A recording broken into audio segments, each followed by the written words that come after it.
Welcome to Women of Steel with me, Miriam Grace, the podcast where women who've had their mettle tested help us make important links for ourselves. I talk to remarkable women about their lives and challenges through the lens of my own work as a psychotherapist. We uncover stories which challenge the power of the status quo and validate the voices of marginalised or disadvantaged women.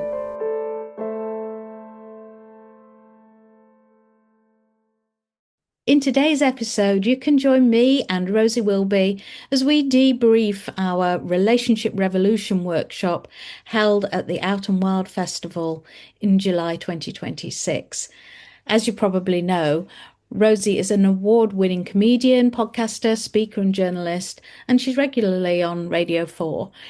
She's got 2 books out, which we do refer to in our retreats and our workshops, is Monogamy Dead, and that was shortlisted for the Diva Literary Awards and for the Polari First Book Prize, and her later book, the Breakup Monologues, which has proved so popular with my clients and people who follow me around this heartbreak experience that is not often understood by straight or heteronormative culture, let's say.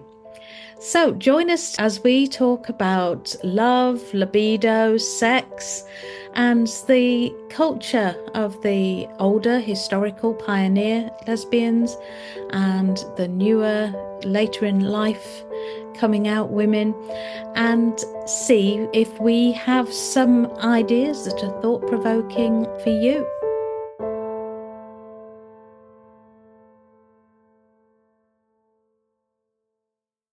Wow, well, we've just got back from the Out and Wild Festival, Rosie, and I don't know about you, but I spent all Monday in bed. I was absolutely exhausted. What about you? Yeah, pretty exhausted. It was quite a full-on weekend, and yeah, I think for both of us from our respective parts of the world, a little bit of a travel, so a bit of a but a wonderful experience leading up together and a great turnout actually. Yes, yeah. I mean, it's always very powerful to be in those sorts of spaces, and just for some of the vigilance that perhaps we don't really notice we have, but some of that to sort of drop when we're in queer spaces, and to, walk along holding your partner's hand if you wish, nip in the shower together, all those sorts of things is Oh, really it's convenient. Saves water, so I'm told. yeah. So yeah, and as you know, as suits my personality, I always prefer the deep one-to-one talks. But we were hanging out by our van with a spare chair, and these talks just happened organically. People coming up and sitting down, so. That was really good. And what a turnout we had for our workshop on relationships. Relationship revolution, no less. Yeah, yes, Great. relationship revolution. About 60 people, we think. Yeah, And yeah. yeah, that was quite a surprise to me, a happy surprise. And we were really establishing the sort of the framework that we're going to work from, because we're doing a retreat early next year, and we wanted to, you and I agreed that we really wanted to put out there for people that we're not going to have the answers or give the answers, that we're providing supportive and informative space to explore, because everybody is so different, and everybody's needs are so different. And Yes, and yeah, but your needs, one day or one year might be different to what they are the next day or the next year. You like yeah, even ourselves, we're not fixed, are we? The answers, yeah, answers, yes, are not going to be the same. And it's not just between different people within our very diverse community and big queer Yeah. family. Yeah. But, you know, even in your own life, you're You're still quite right. evolving, and your hormones are evolving and changing, and so you're on a journey and looking perhaps for something different at different stages. I mean, particularly Mm. you work with women at this midlife stage. Yeah. Yeah. Um, how much what we feel we need, how we feel we can be authentic and take space, you know, is changing all the time at this sort of time in our lives. Like in some ways we feel invisible and erased by Mm. society at Mm. large, but in other ways we feel more certain of ourselves than ever. Yes. So I mean, there could be a rule book, but it would, it would make that uncertainty that we have, say, in midlife, or, life events happening. It would make that all the more of a shock when, when the rule book has to go out the window. And that's something I've noticed actually in my work around breakups, which, Mm. of course, yeah, largely I'm known as a comedian, but I think through getting to know experts and academics and Mm. people like yourself who've done years and years of work in Mm. psychotherapy, Mm. um, you know, there's a serious side to that work, even though I came at it from using humor to unpack all this stuff. Mm. I've actually learned a huge amount and been sort of partnered with a lot of sort of academic organizations and stuff. Yes, yes. It's interesting the journey that humor has taken me into, um, that sort of explores much more serious terrain. And you know, when I Mm. started talking in initially quite humorous ways about breakups to my queer friends and my more heteronormative friends, I noticed a Mm. huge difference. And that largely speaking, queer people had this slightly more plasticity in terms of their, you know, approach to life, because you had to sort of be more resilient and be more fluid in the way that you understand the world, the way that you present yourself, because of course many of us have sort of had to lead a bit of a double life at some point where we're Yes, yes. at work or we're not out to family, Mm. and you are sort of more, you become more adept at being fluid in whatever way you want to interpret that, and the fact that there aren't really rules about how you go about your life. And in one sense that's absolutely terrifying because you're not held by a Yes. Yeah. structure, but Mm. in another sense it's very liberating, it's very exciting because you can kind of make it up as you go along and do something a bit different. Mm. Mm. um, Whereas my heteronormative friends, if they say, I mean, a very sort of classic case that I hear Mm. a lot is, you know, this sort of heterosexual woman who's been married for years, and you know they've got the two kids and the nice Mm. home and nice Mm. friends Mm. and all of that, and then suddenly all of that peace and certainty is Mm. shattered because she finds out her husband has been having an affair. You know, she Yes. discovers the bat phone, or with all the Yeah. saucy text messages on from Mm. another. She discovers the love letters, and the sort of very, very lovely heteronormative women that I've become friends with on the comedy Yeah. circuit, they have been absolutely floored by an experience like that. It Uh, shatters. Understandably, because it is Mm. so shocking. But it's so interesting how um, there was a sort of feeling that everything was sorted. Yes. Whereas I think with queer women, I think we're more inclined towards what you're talking about when Mm. we the model of safe uncertainty. I think Yes. because we've been through a lot of challenges, lots of Mm. homophobia, maybe being bullied at school, and you've had to Mm. be a bit of a survivor, maybe you have got more used to the idea of the fact that friendships, relationships, even your relationship with your family is not something you can absolutely take for granted. Yes. Yes. You are more sort of familiar with the concept of uncertainty. Whether or not you're safe in that uncertainty perhaps is another matter. Mm. But I think I did notice a real difference in that there was more sort of acceptance among queer people that relationships might end, life might change, something big might be coming around the corner. Whereas, yes, some of my straight friends were just like, well, I didn't see it coming. And it's, you know, of course, I felt deeply sorry for them to have been left in that position of shock. It is awful. I've been cheated on twice, but I sort of, you know, almost kind of expected it. Not, you know, not necessarily that, but not necessarily with that person at that particular time. It was very shocking, but it's like, I know relationships are really complicated. Yes. I know that female sexuality is really squashed into a sort of societal construct and an expected patriarchal model. So, of course, when women have relationships with women, sometimes it's going to sort of kind of explode out of that straitjacket in ways that sort of we end up inadvertently damaging one another. Yes.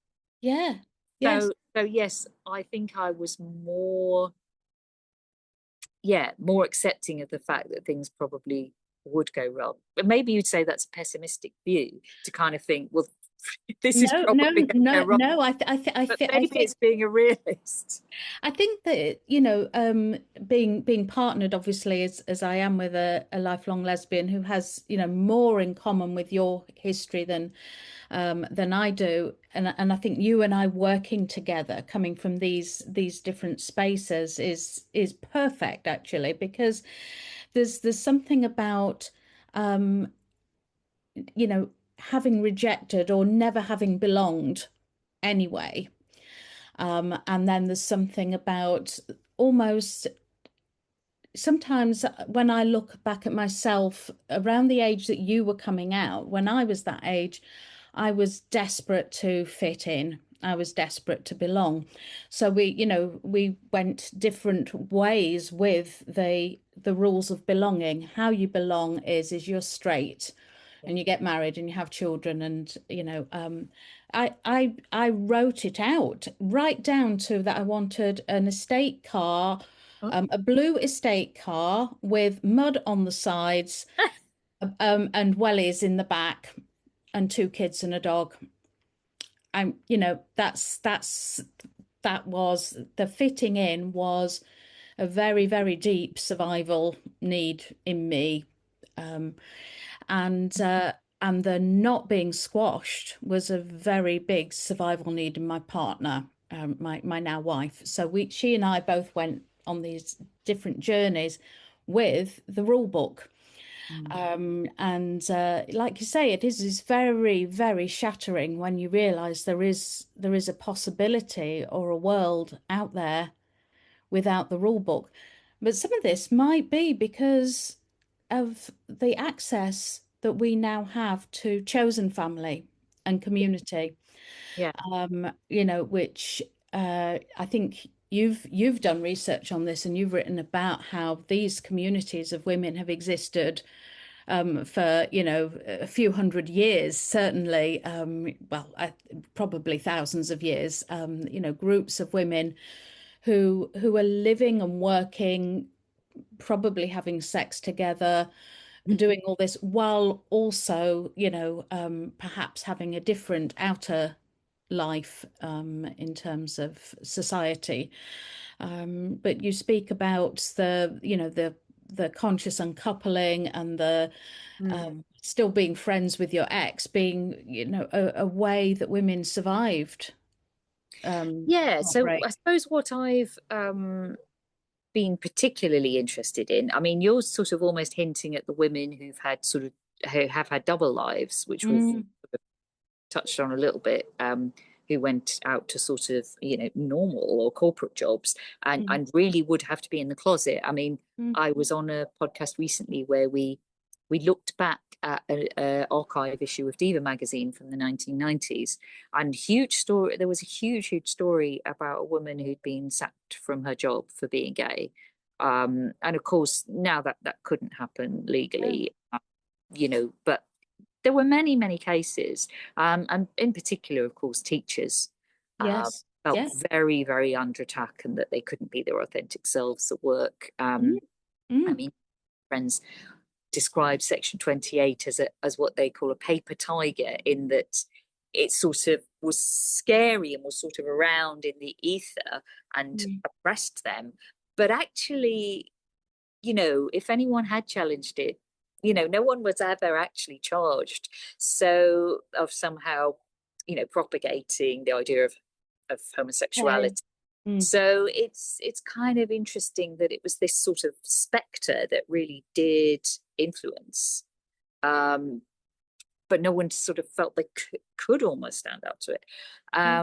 So yeah, there's that. But I think what I've been interested in is the women who sort of, talk themselves out of, the norm and really Yes. Yeah. formed their own communities, sort of lesbian communes and so on, and Exactly. all And the this, yes. stories about women living in squats together and having sort of non-monogamous kind of groups of women who did, like you say, all sleep together.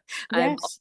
Involved in any of that, sadly. It sounds kind of fun, but certainly when I came to London by the 1990s, there was very much a lesbian scene, Yeah. and I, very deliberately worked exclusively in the arts and the media, TV and film journalism, um, performing music for many years and then comedy. And I made it my business to work in areas where I could be my authentic self. Because if you were Yes. a more Yeah. corporate role, you could not. Mm. And that was very clear. So yeah, the women who sort of were in that kind of social world, um, where you could be yourself, you know, there were a lot of women who worked in areas where they could also be themselves.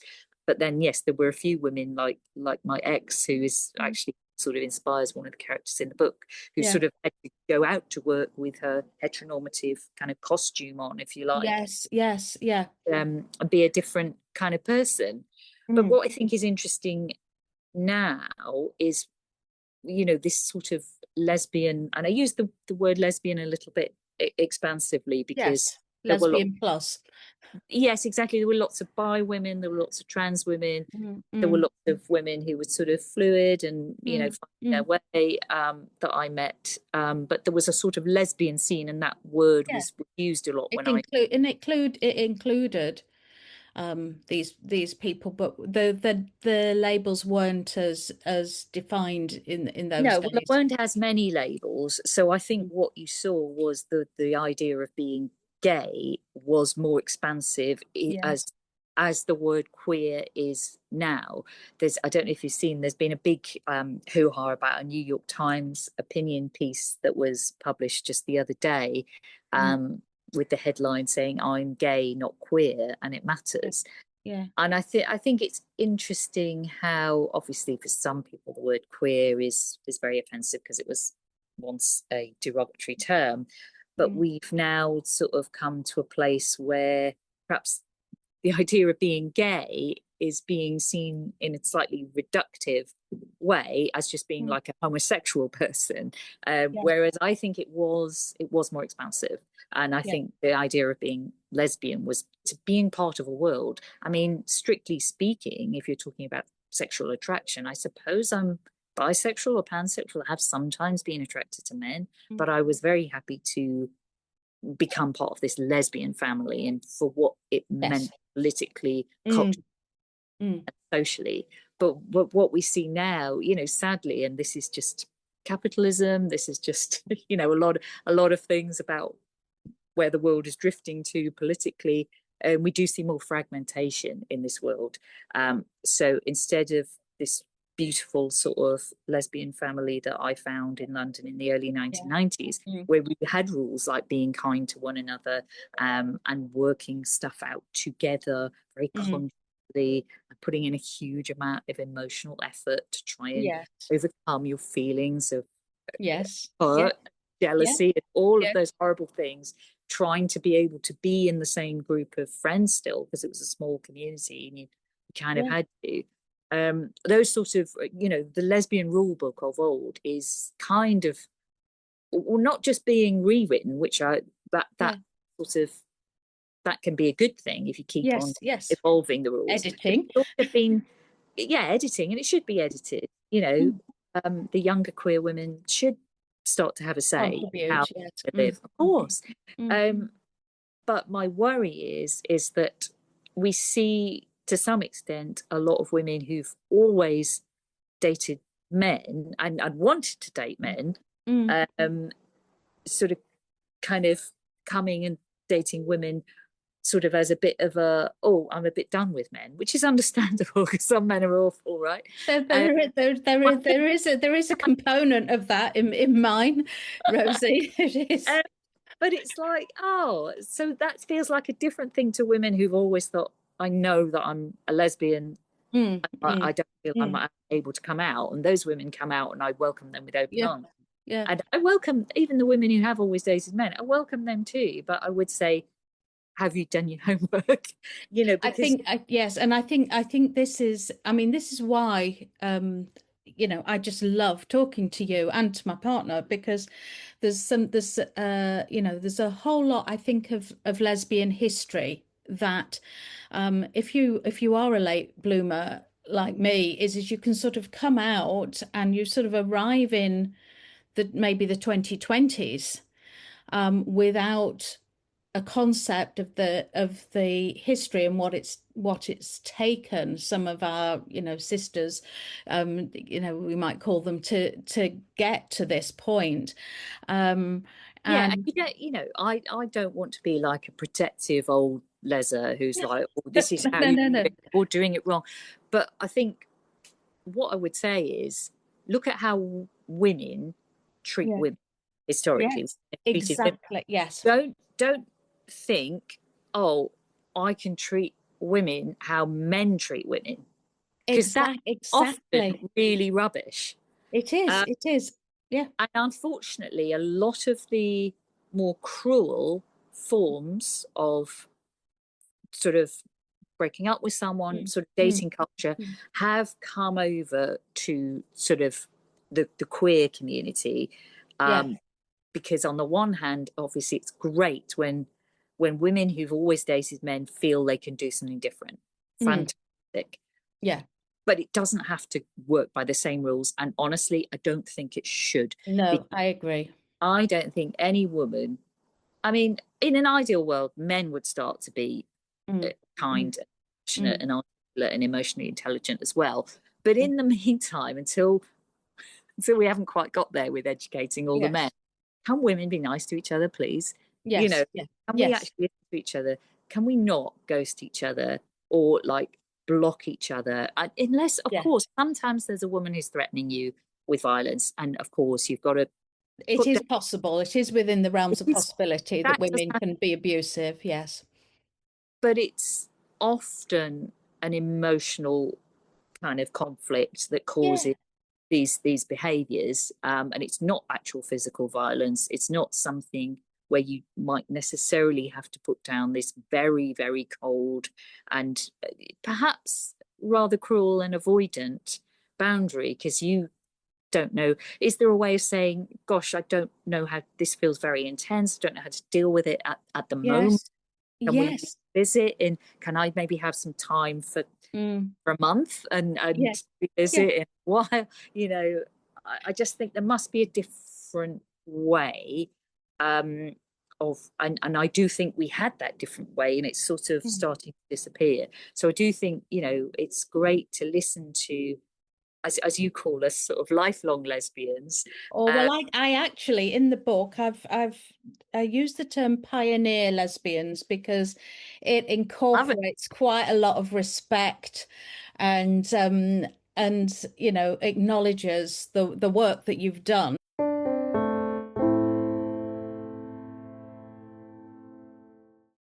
Experience therapy with Miriam Grace on a Wise Woman retreat in Derbyshire.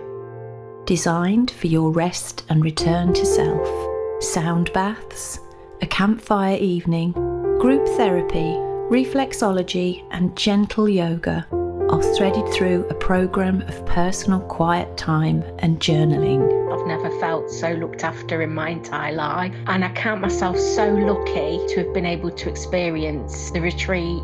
You will feel safely held through soulful, psychological and therapeutic elements by your experienced, mature and qualified facilitators. The joy, the warmth, the generosity, your beautiful home. It was a turning point in my life. With nutritious home-cooked food and your own double bed, retreats run from Thursday evening to Sunday afternoon at a bespoke venue in the Peak District. For more reviews, search Wise Women Derbyshire on Facebook, Instagram or on the web. I so desperately want to return. It was just a wonderful experience.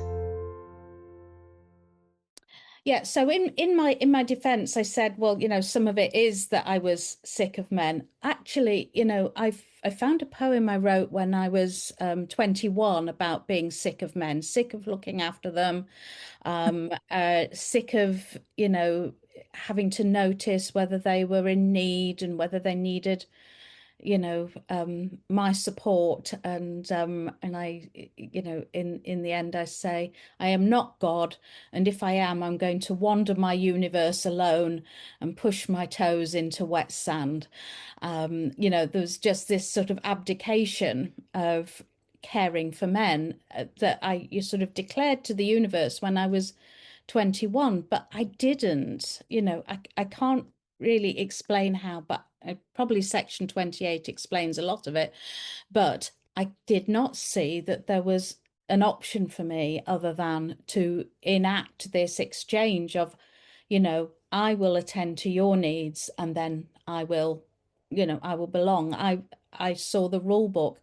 There's two bits of creativity that really depict this for me, and one is the Cornelia Parker Exploded Shed, and I'll put some links up with this afterwards, and it's just like all these recognizable bits of life blown up. And the other is, I don't know if you ever read the book Room by Emma Donoghue, and it's from the perspective of this 5-year-old child who lives in a 10-foot shed, but doesn't know there's a world outside the walls until his mother, who, as the book goes on, it evolves that she was abducted as a teenager and she's being held prisoner along with the child that she had in captivity. And so she starts to talk to him when he's 5 about their escape plan, which involves bringing into his awareness this world outside Room. And in the book, Room is given a capital R, it's a proper noun. Yes, yeah. It is the world, it is the universe. And then you can, it was so powerful. This was the genius bit of her writing, was I could really feel that he could hardly incorporate the concept of there being something outside the 4 walls that he'd been inside. So that sort of depicts, yes, I was sick of the 4 walls I was inside of, and I was sick of men, but it wasn't like, oh, I'll try women. It was just like I fell in love with a woman, and the shed blew up, and it was sort of like, it was much more like that. That's fantastic. That's such a good way of putting it. Yeah. I think the only reason I'm sort of talking about this sort of narrative that women get fed up with men is because it is used, that is said so much. There are articles often where women sort of talk about, oh, after my divorce, dating men was just such a horror show. I thought, oh, I'll even try women, and it's sort of used with that sort of language, like yes, I'll even, I'll let's scrape the barrel almost. Yeah. It isn't very complimentary, is it? But that's what I'm sort of getting a bit hacked off with, and even I think it was Ulrika Johnson actually came to the defence of lesbians when there was some Love Island contestant that came off of Love Island and was really hacked off with men, as you can imagine. A woman might be. Yeah, she's been on that program, and she was like, "Yeah, I think I'll try dating women." But it was just like, it was this sense of, because men are rubbish, I'll try this secondary option. This Yes, sort of, it's yes, I I hadn't think thought of it yeah, before, but yeah, men are rubbish. So yeah, yeah. but like, it's so much more celebratory and positive and affirming for those of us who are your new dating options, Yes, who are queer yes, women. yes, yes, For you to say, oh my God, my eyes have been opened and there's this whole other exciting world. yeah, How wonderful. Uh, yes, yes. Yeah, you yes, know, and so the first my book is in three sections and it's not out yet, but anybody listening, please just sign up to my newsletter so that you know when it's coming out and you can can't wait. order. So the first part is I've developed, Rosie, a new model for coming out. So you might be familiar with Cass's model of coming out. It's 60 years old now, but it's the only really well-known model of coming out, and it's mainly based around men. So I've developed a coming out model for women like me who have had the shed explode, and so on. So that's section one. But part two is called The New Mindset, and you know how much I love that Mary Oliver poem. You do not have to be good. You do not have to walk on your knees for 1,000 miles repenting. You only have to let the soft animal of your body love what it loves. Because I said that at the Women with Women conference. Well, this is what I call the new mindset. And the whole of part two of my book is we're going to explore the new mindset, which is you do not have to dot dot dot. It's like you do not have to be pretty, you do not have to have sex with men, you do not have to conform. That, I mean, it's endless what you do not have to do, which for some of us, we have this delay until the estrogen drops, until midlife, until something happens, or until we accidentally, unintentionally fall in love with a woman, not ever having known that was a possibility. And then it's not, I say really clearly in the book, coming out is not about, well, I'll swap my heterosexual pairing for a homosexual pairing. It's just completely, you know nothing about relationships. You are back to square one. You are so green, you would not believe it. And a whole lot of learning. You are at the Yeah, bottom of the learning curve, but because, yeah, it's so generous of you to be able to be that humble, um, and admit that.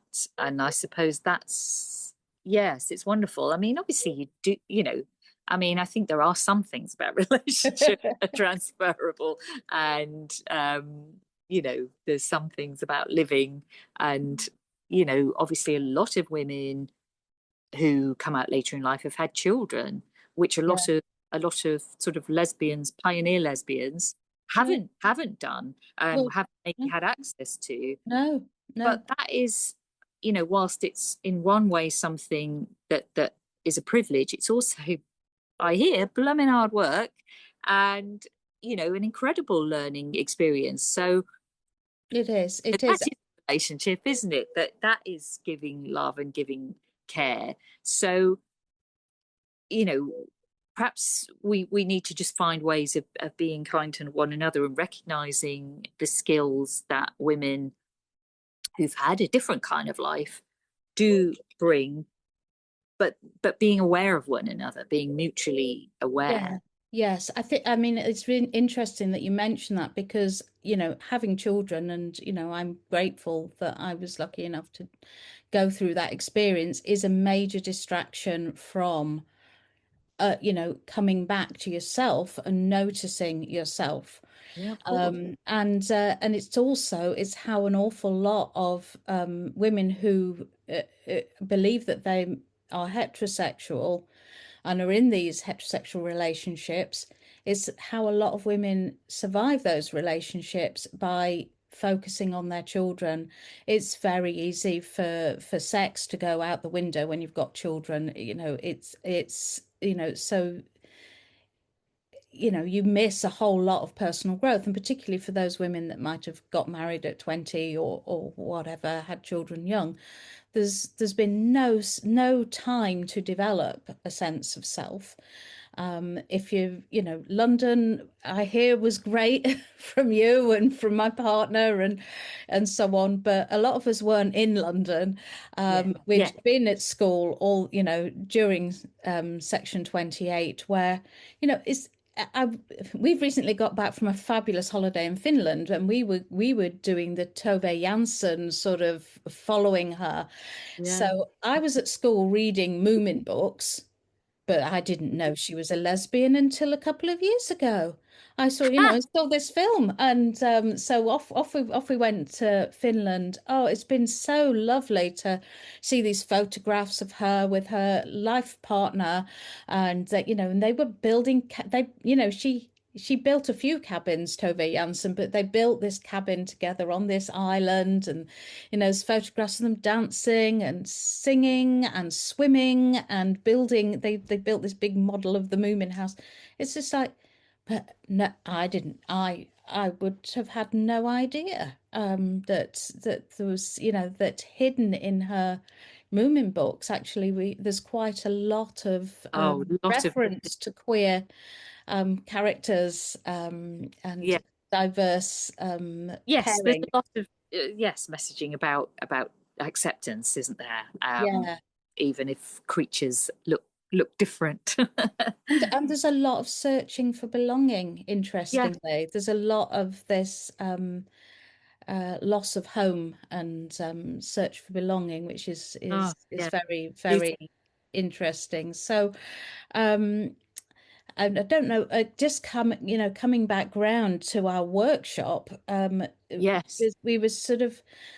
we were really looking at what we wanted to put forward to people so that they know before they come on the relationship retreat is that you and I are not placing ourselves in the position of we're going to tell you how to do relationships properly. Because there is no such thing, as you say, and we're constantly changing. But because I absolutely believe that every person knows how to be their authentic self if they're supported enough to be connected to themselves. And I think the big conspiracy of the patriarchy is don't let women get in touch with their needs and desires. Don't let them feel, make them too busy. And also tragically, to allow women to do the patriarchy's work and set them against one another. Yes, absolutely. And you can find that in every mothering group, every toddler group. It's just like, the oppression at the school gates, Rosie, is something else. But I'm not liberate people from all of that and just the way you guided that exercise where we were walking around the room with some different feelings, thoughts, and just to sort of as a way into just being able to feel safe in uncertainty, that I think was a really useful starting point, and obviously we'll be able to really develop on from that in the weekend retreat, where you'll have lots more exercises like that, and we'll be able to have lots more points of discussion about how relationships can work, not how they should work, but how they can or might go wrong without the rule book angle, or and sort of what all the possibilities are, what all the ways of thinking are, but really, yes, a lot of unpacking all this sort of patriarchal baggage. Another thing that obviously we didn't get time to talk about in the workshop is how I think the sort of patriarchal origins of sex research over the past few decades was we have had brilliant pioneers like Kinsey and the Kinsey scale. Fantastic piece of research of its time. It started to give people who were bisexual or gay or queer you know, a way of understanding themselves, and there might be some kind of spectrum. It wasn't necessarily a binary. But a lot of this sex research was conducted by men. So we have this idea of sex being the sort of dominant factor in sexual attraction rather than romantic attraction. Yes. Whereas I wonder if a lot of, you know, female researchers who were looking at the intersection maybe of love and sex might have perhaps approached it in a different way. But obviously sexual response is sort of something easier to calibrate, isn't it? I mean, just to sort of make fun of that in a way, obviously in the Breakup Monologues, which you've very generously spoken about, I have a chapter where I go and take part in a sex lab experiment, and where I've got what I call a techno tampon inserted, which is I've got this in my book, Rosie. I've got. Oh, have you? Rosie even had electrodes attached to her. You know, It's wired up to, you know, measure my arousal in these sort of very mechanical ways, which you know, it's very questionable, really. Is that really measuring some kind of sexual response? It's a physiological response. Is it really a neurological, you know, a psychological? Yes, absolutely. That's the interesting question, isn't it? You know, because actually you could maybe feel sort of turned on because you're quite stressed because you're in a very weird situation. Exactly. And there's, you know, it's like or, you know, and if you're watching, you know, porn and so on, it's like the anticipation.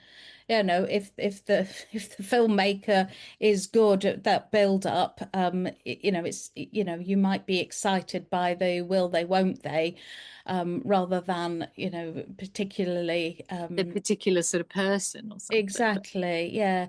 And I think, you know, I've also talked to you about the idea related to that, love at first fright. Yes. Many years ago, I read about this experiment that people had done where they showed people photographs of different men and women after, both before and after they'd been on a roller coaster, and they had to rate the attractiveness of all these photos of people. And generally participants found all these different men and women much more attractive after they'd been on a roller coaster and after their senses were really heightened.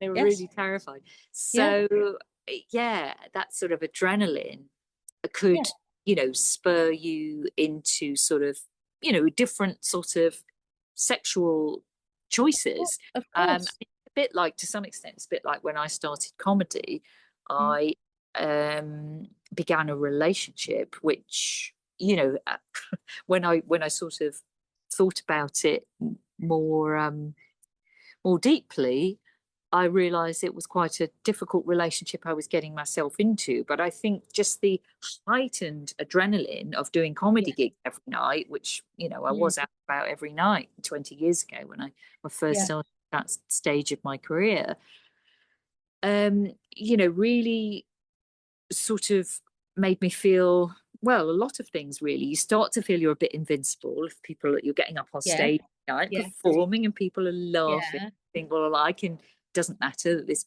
person's family don't accept her, you know, when they meet me, they will. You know, you start to have a certain kind of arrogance, and you think you're sort of fireproof because you're doing this sort of mad out there career.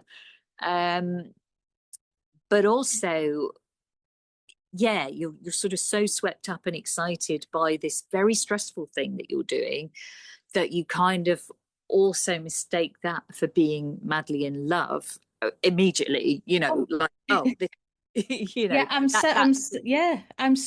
so excited about this, Rosie, because this big question that comes up a lot in the later in life communities is why is catalyst breakup? This is, you know, the woman that helped you realize that you were gay.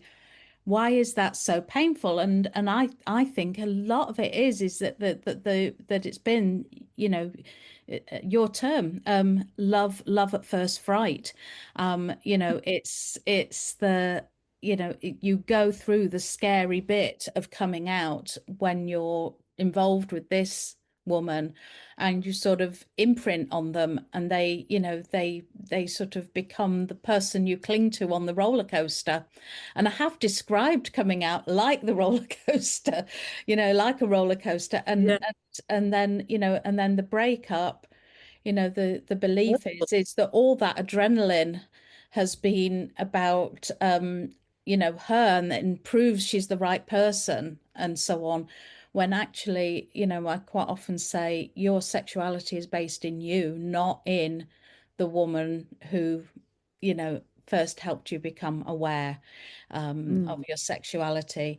And yes, that's you know, true. Although I suppose my feeling would be, yes, okay, maybe that's not the right person in the sense yeah, of that your life partner that you yeah, live with, yes, you know, have your sort of lifelong relationship with, but they are, in my view, a very important person. And I think if you've been yeah, that important person for somebody, I believe there is a responsibility attached to that. And how wonderful if you could go on to becoming friends in some way and existing together, because we're probably absolutely, all in small communities, as I've sort of described, yes, you know, when we were chatting earlier about yeah, certainly in sort of earlier times, lesbian community was small, and people made the effort to sort of, yeah, kind of recognize, to have a sense of accountability to one another. And yeah, I say, like, I know people who have really fancied me, who I haven't felt that mm, way about them, mm, mm, but I wanted to behave in a way that was affirming to them, and that wasn't just like, oh god, you know, yeah, I don't want to go yeah, out with you. It's like, well, it's more a case of, okay, that relationship might not be possible because actually I'm with someone and I'm in yeah, love with them, um you know, but I'm kind of chuffed and flattered that you like me because you seem really ace and cool. And if yeah, you want to be friends and that's not yeah. a head for you, let's do it. Let's hang out. Rather than saying what relationship isn't possible, let's have a look at what relationship It is. is, and I think it's this generosity that, you know, I see in you, and you spoke about the old lesers. You're not old, but you know, that I also see in, you know, those women, and you know, I just sort of honestly, I look at them and I'm such big eyes. They just I love those women. Um, it's that generosity that perhaps is missing sometimes from when women are attempting to translate their heterosexual Yeah, conditioning and experience, you know, often that's been happening for decades, into this new mindset, this new culture. And so this is why each chapter in the middle bit, you know, there's partnerships, there's sex, dating, brilliant. families, blah blah blah. Each of these is under this umbrella. This is the new mindset. It's like, and so when we get into you know, some of the questions that came up on our workshop, I think, you know, there were three key ones, but one of them that was mentioned, or perhaps by us actually, but was the lesbian bed death idea, or changes in libido, I think is just, you know, a much more objective title, is you know, is that it's a very patriarchal heterosexual thing to assume that a woman's declining libido is an absolute catastrophe that we must fix, we must medicate, we must offer encouragement and plans and ways of increasing her sexual desire, rather Yeah, than just listening to her experience, that actually she really would rather get down to doing some watercolors, and you know, and yeah, that but that's well, valid. yeah, it's totally valid, and it is a certain, at a certain point in life, you realise that time is so precious, and Yeah, sex between women, blimey, it takes a long it's time. big Um, time, big time commitment. big time commitment. But it's not just that. It's that what I found in my work, obviously, Mm, is that a lot of women, their libido hasn't actually decreased. It's just they're not interested in that partner anymore. And a huge amount of yeah, studies have shown that women are more likely to get, well, sort of bored is the word that's used, but it's more like a kind of depression. You get sort of bored with having sex with the same partner because they're not the right person for you anymore. They don't present the type of novelty. I mean, of course, there are ways you can bring novelty in, bring novelty in and excite a sort of a partnership, but there are also questions that we should reflect on about whether that's the right relationship for you anymore, or whether monogamy is right for you anymore.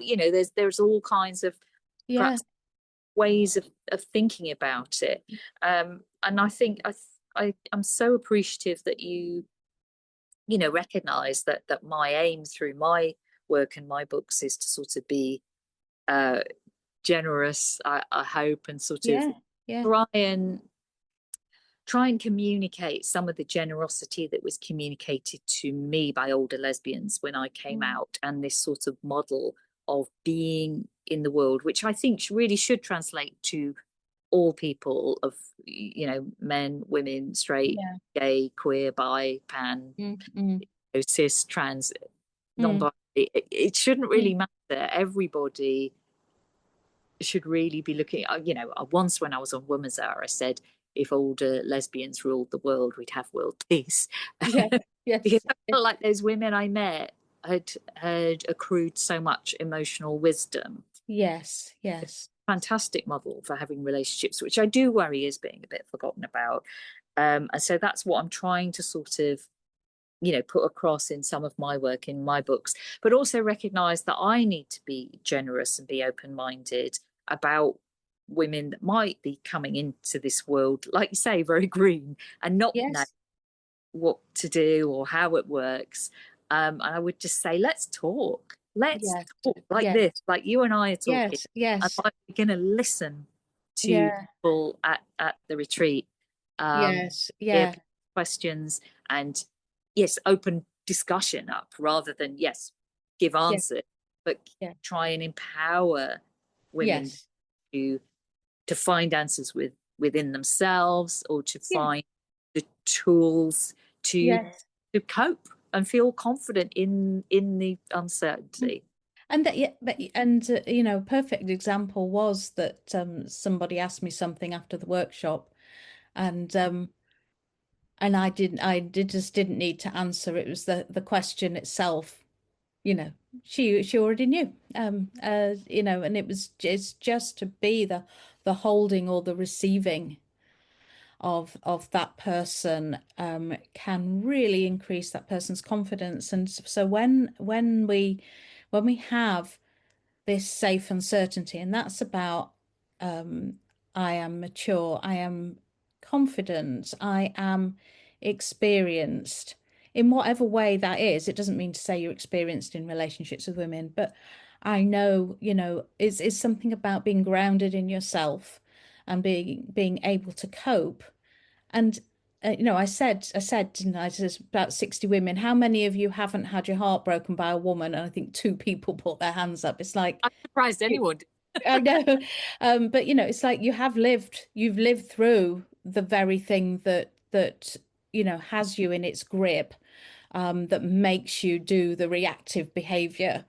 It's like you can cope, and to be grounded in that makes us open, relaxed, loving, compassionate, understanding, and capable of having these discussions. So to sort of come back to, for me, coming out, it is about, yes, there was the moment when I had sex with a woman and thought, oh my God, I'm a lesbian. It explains everything. There was that moment, but it's for me, the sex, like you say, the romanticism, the sex is part of it. This is, being a lesbian for me is about who I want to hang out with, how I want to organize my connections and relationships, and how I want to be in the world and who I want to be with. It's a whole change of mindset, as well as, obviously having sex with women. So I think that, moving into that mindset of, we're okay, helps us move into the dialogue and discussions and come back to ourselves, or maybe come, I sometimes say it's not coming out, it's coming in, coming into ourselves. And we will be doing quite a bit on the retreat around that. The thing that brings us to our desires is sensation. So, anybody who wants to get practicing before the retreat, you don't need a lover to do this. But many of us have five senses. Many of us are lucky to have five senses. So really look today as you go out, really smell things and touch them, eat food with your fingers, peel fruit, feel it dripping on your face. It's like, get into your senses. When you're in your senses, then you'll know who you fancy and what you fancy doing with them. And coming into your senses is the route back to yourself and your authentic sexuality. Oh, yes. Well, we're going to be talking about all of that. I'm going to be charge on my iPad in a minute, so probably have to go. But what a sensual, sexy note to leave it on. Yeah. But I do a problem, we won't get into all of this, that I've encountered is when the person you want to do all that stuff with, isn't the person who wants to do it with you. But that's a lot of what I talk about in my first book, is Monogamy Dead, and how complex. Yes. There's the negotiation with bringing that to another, but starting with your desires. Start with your desires. You have to come into your senses. We've got to do that first, and then negotiating who you're going to do that with. Exactly. We'll figure it all out. We will hopefully, even though we don't have all the answers, we'll be guiding people with some of the tools and some of the empowerment and confidence, and just a really positive space, I think. Well, obviously.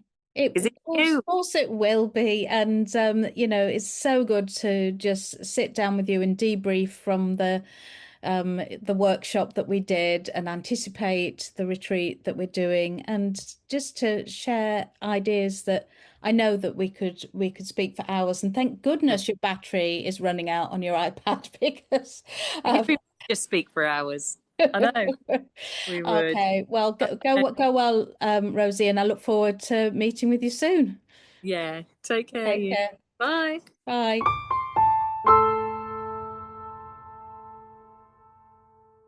Rosie and I have got a retreat coming up in the spring of 2027. This will be in Derbyshire through Out and Wild. And there are other events for you to look forward to, including Rosie's gigs, an upcoming book from her, and of course my book, Midlife Lesbian, The Coming Out Companion.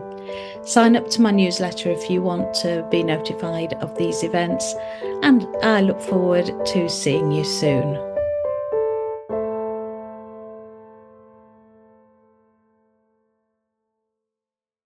Thank you for listening to Women of Steel, created and hosted by me, Miriam Grace, psychotherapist at Blue Skies. If you'd like to know more about my work as a therapist and writer, you can follow me on social media.